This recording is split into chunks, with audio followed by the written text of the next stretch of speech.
Kumusta ka imong sweldo di na ba ka manlisod sa kwarta? Well, magdepende jud na sa imong financial management. Mao jud na ang tinuod, guys. Mao na ang abi sa kadaghanan to a point na hala, dapat maningkamot ko na magkaroon ko og promotion sa akong pang-empleyado, dapat manindot ako ang negosyo para whatever ako ang increase sa income kay I will have a better life. That is true, mampud. Tinuod lang, kung mudako manggod ang imuhang income, mas better jud ang imuhang experience sa life. Why? Because you are able to purchase the things and services to make your life better. Napoy ubang tao na katong isa ka ang ilahang income dito pa sila nabaon sa utang.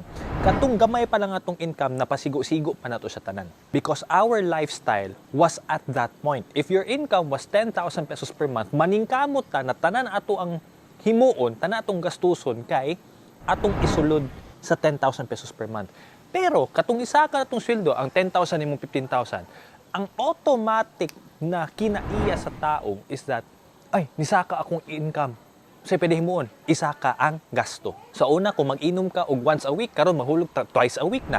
Sa una, mukaon lang ka every payday, karon mukaon na ka every week sa kanang mga restaurants because kabalo man gud ang imong utok na nisaka na ang imuhang capacity to earn so you have more spending power. Share lang po na akong experience ako, guys, na I've been employed for a total of 6 years and 7 months in two different companies. Ang pinakauna na ko sweldo na dawat was 31 pesos and 75 cents per hour. Katong panahon na to, kabalo ako mga amigo ani, even ako mga workmates, akong ginadala na ko na kwarta sa ako ang pitaka is only literally 50 pesos lang kada adlaw. To a point na pag once mukaon na sila sa mga karinderya, mag-uban ko sila pero grabe jud ko ka-particular sa akong i-order and then manlisod sila glaag na ako because kabalo sila na mao ni akong budget. Kay kabalo man ko, akong income is kanilang. Basic mathematics, basic logic.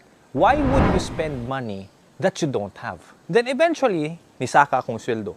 Katong nisaka akong sweldo, naka-experience po ko na, since isaka akong sweldo, ako ang 50 pesos na ginadala sa pitaka, nahimo ng 100. Since isaka po na akong sweldo, a portion of that akong gidaplin for mga savings, mga emergency situations. Katong naabot ang panahon na nagkaroon na taog negosyo, kaluyan sa Ginoo, gitagaan ta higayon na naging successful among negosyo sa primero, tapos nagkaroon na po mig another business, tapos naging successful po siya, mas naging challenging na karon ang financial management. And because isaka po na mong income, we were able to experience better things at a faster time. Kailangan ta mo experience 5,000 pesos kada bulan para makakaon ta sa isa ka sosyal na restaurant or lami kay na restaurant.